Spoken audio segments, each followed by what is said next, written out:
හොඳ නෑනේ. TDS එක තියෙන පුතේ කොහොමද අඩුවේ? TDS කියන්නේ total dissolved solid. ඒ කියන්නේ අපි නිදන් ගත්ත උතරේද? ඔව් ඒක තමයි අපි. වතුරත් එක්ක එකතු වෙලා තියෙන දේවල්.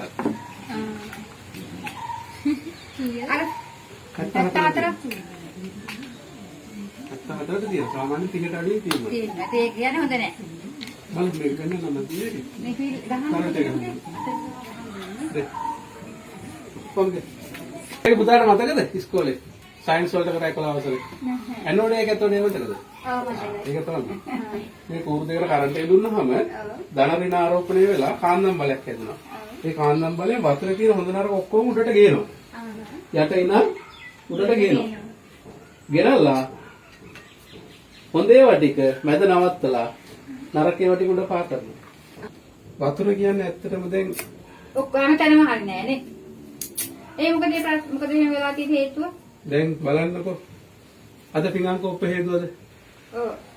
හොදනවා ඉතින් හැමදාම. අලු දාලා නේද හේතුවේ? නෑ විම් දාලා හේතුව. ඉස්සර අම්මලා හේතුවේ මොනවද? සබන් දාලානේ. අලු දාලා. අලු දාලා සබන් දාලානේ. දැන් අපි රෙදි හොදනවනේ. ඔව්. මොනවද දාලාද? පිරිස දාලානේ. ඉස්සර හේතුවේ මොනවද? සබන් දාලානේ. පැහැදිලි නේද? ඔව් පැහැදිලි. ඊළඟට මේ ආවට දැන් ගෙවල් කීයක් තියෙනවද කියලා බලන්න. ගෙවල් වැඩි වෙලා. ඒ කාලේ තුන මේ ගේ අර ගේ විතරයි. විතරයි. ඒ හැම ගෙදරකම টয়ලට් එකක් තියෙනවද නැද්ද? තියෙනවනේ. හැම ගෙදරකම ලිඳක් තියෙනවද නැද්ද? වතුර පෙරෙන්න කාලෙකුත් නෑ දැන් පොළවේ. මොකද මෙහෙන් පෙරීගෙන එනකොට නල් ලිඳක්. උතරින් උඩට එන්න ඕන. එහා පැත්තේ පෙරීගෙන යද්දි එහා පැත්තේ ලිඳක්. අන්න පෙරීගෙන යනකොට අර টয়ලට් වල තියෙන ඒවායි අපි එකතු කරන ඒවායි අපි එකතු කරන ප්ලාස්ටික් වර්ග, පොලිතින් වර්ග අපි පොළොවට එකතු කරන හැම දෙයක්ම එකතු කරගෙන තමයි දියවල්පත් වලින් ඉන්නේ. ඒවා තමයි අපි අරන් බොන්නේ. පැහැදිලි නේද? ඒ ඔක්කොම අමතක කරලා මෙන්න මේ කාරණා ගැන හිතන්නකෝ. බොර වෙච්ච වතුර එකක් භාජනයකට දාලා තිබ්බොත් මොකද වෙන්නේ?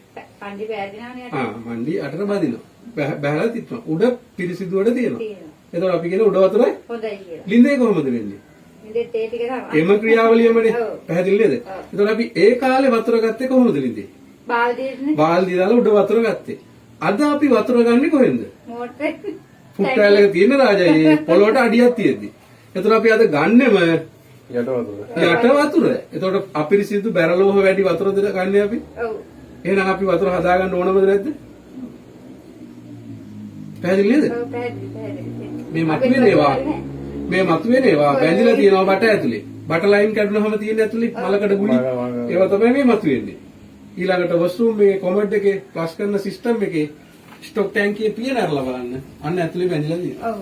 වතුර උණු කරන කේතලේ බලන්න අඩිය කහ වෙලා ඇති. උඩ ස්ටොක් ටැංකිය පිරිසිදු කරද්දී ඔක්කොම තියෙන ඒවා. ඒවා තමයි මේ මතුවෙන්නේ. අපි බලන්නේ වතුරේ පැහැදිලි භාවයයි ගඳ සුවඳයි. ඒ දෙක හොඳ නම් අපි වතුර හොඳයි කියලා කියනවා. හැබැයි වතුරේ ඇහැට පේන්නේ නැති. ශරීරයට අහිතකර බෝන ඕන ලෙඩ රෝග වලට බලපාන දේවල් වතුරේ තියෙනවා. රබර් සතිය වගේ මේව කරගන්න පුළුවන් මට. ඒකට ඔයාගේ නම්බර් එකට ගාගන්න තියෙන යාට නම්බරේ ෆෝන් එකට. ලියා ගන්නවා. ඔව් ඒක අපිට එන්න කියන්න පුළුවන්. අපි බටමන් හරි ගන්න ඕනද අපි? බලමු තැන මම බලලා කියනවා. තේරෙනවද? ඔව්. යටම පැහැදිලිද? යට පැහැදිලි. මැද කහ පාට රවුමක් හෙල්ලෙනවද? ඔව්. ඒ තමයි මිනරල් ටික. ශරීරයට අවශ්‍ය කරන කොටස් ටික. බලන්න මේ ඇතුලේ තියෙන ටික උඩට තියෙන. අප්පාගේ ගන්න. උඩ විදුර අල්ලා බලන්න උඩි. ප්‍රශ්නේද? මං අල්ලන් ඉන්නේ එතකොට. නෑ. යට ප්‍රශ්නේ නැත්තේ යට තිබිච්ච ටික උඩට ගෙනාපු නිසා. මේක රත් වෙන්නේ නෑ ඕවා නැතුව තිබුණා.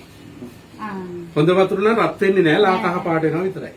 දැන් පොට ඒකට සොලියුෂන් එක තමයි RO ටෙක්නොලොජි. ලෝකයේ කිසිම තාක්ෂණයක් නෑ ඒක ඇරෙන්න. RO තාක්ෂණය තමයි මුළු ලෝකෙම පාවිච්චි කරන්නේ.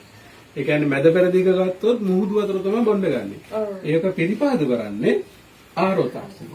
දල වතුර කරන අයත් මේට වඩා අන්ත වතුරක් තමයි හදලා දෙන්නේ. ඒ පාවිච්චි කරන්නේ ඔන්න ඔය දැන් ඔයාලා ඉල්ලන තාක්ෂණය. RO තාක්ෂණය.